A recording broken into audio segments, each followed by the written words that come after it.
एक और मुद्दा है जीएसटी का, जो बहुत ही पेचीदा मुद्दा है बहुत लोगों के लिए।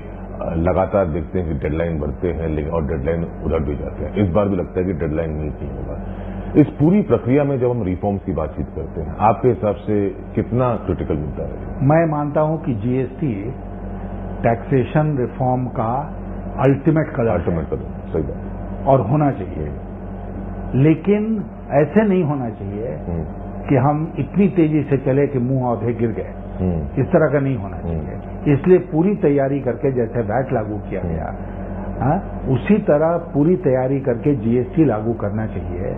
और अगर उसमें एक साल उसका इम्प्लीमेंटेशन बढ़ता है तो मैं उसके लिए कोई आंसू बहाने के लिए तैयार नहीं हूं। ठीक है, 2010 में नहीं होगा, 2011 में होगा, लेकिन जब भी हो तो सही ढंग से हो, राज्यों की पूरी सहमति के साथ हो और सब लोग उसमें संतुष्ट रहें। ये प्रयास भारत सरकार का होना चाहिए। 1991 और 2009 दोनों में बहुत समानता है।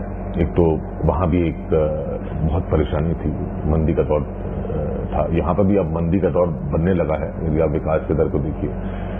और भी आर्थिक परेशानियां थी, तब भी थी, अब भी हैं।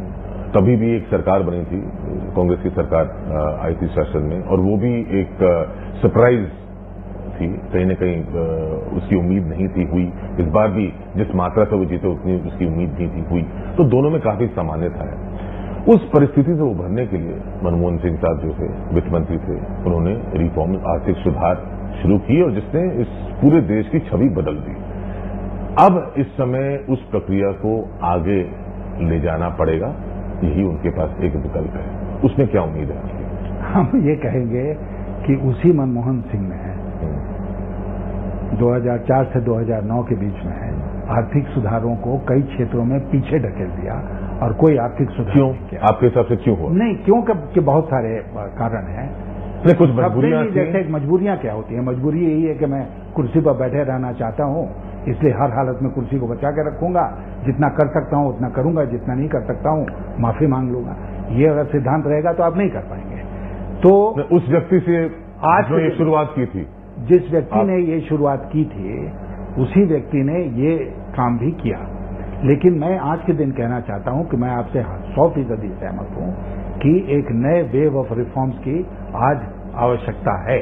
और ये सरकार बहुत ही देश के साथ नाइंसाफी करेगी अगर इसने आर्थिक सुधारों को आगे बढ़ाने का काम इस बजट में नहीं किया। नहीं साहब, इसमें ये तो चलिए आम आदमी के लिए बात हुई, लेकिन यदि आप इसकी राजनीति समझिए तो ये साफ बात होती है कि एक तबके को इसमें फायदा होता है और दूसरे तबके को फायदा नहीं। आप कर सकते हैं अब आज के होता यही है। नहीं, आज के आप अगर ये बताएं कि नेता लोग जो हैं वो इस बात से चिंतित हैं कि आम आदमी को परेशानियां हो रही है, मेरे हिसाब से वो नहीं है।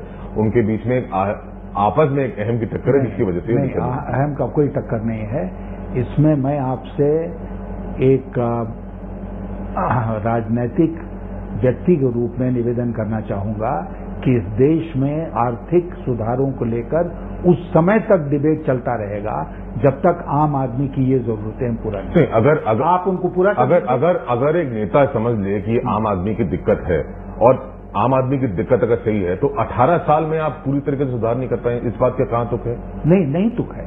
मैं आपसे सहमत हूं। तो राजनीति है ना?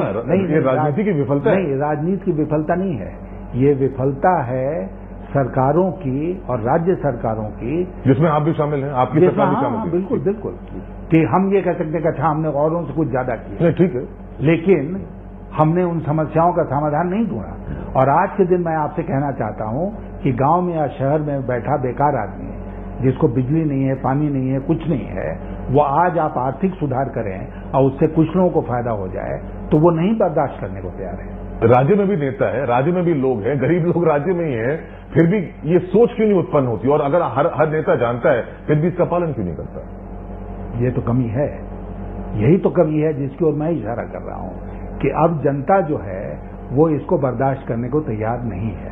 आप जानते हैं जब मैं अपना लोकसभा चुनाव लड़ा था तो आप समझते हैं कि बड़े भारी मुद्दे थे कि ओबामा क्या कर रहा है, ये कुछ नहीं थे। मुद्दे थे सड़क, बिजली, पानी, शिक्षा, स्वास्थ्य। ये क्यों नहीं है हमारे गांव में? आप क्या करेंगे इसको? मुद्दे तब भी थे, अब भी है, लेकिन केवल मुद्दे नहीं। ये मुद्दे अब नहीं रह सकते। 5 साल के बाद हम दोबारा चुनाव में नहीं जा सकते, कोई दूसरा व्यक्ति नहीं जा सकता अगर इस फ्रंट पर हम सैटिस्फैक्शन नहीं कैरी करेंगे तो। ये मैं आपसे कहने की कोशिश कर रहा हूं। चलिए, एक आखिरी सवाल लोकप्रियता के नजरिए से। मोंटेक साहब कहते हैं कि ये पॉपुलिस्ट बजट नहीं होगा, पॉपुलर बजट होगा। उससे आप क्या समझते हैं? नहीं, हम तो ईश्वर से प्रार्थना करते हैं कि वित्त मंत्री कोई पॉपुलिस्ट बजट इस साल नहीं देंगे, क्योंकि अगर पॉपुलिस्ट बजट हुआ तो फिर ये देश नहीं बचता, इसकी अर्थव्यवस्था नहीं बचती। पॉपुलर बजट करने के लिए उनको पूरी छूट है, वो अपना पॉपुलैरिटी आगे बढ़ाएं, लोकप्रियता आगे बढ़ाएं, अच्छे अच्छे कदम उठाएं।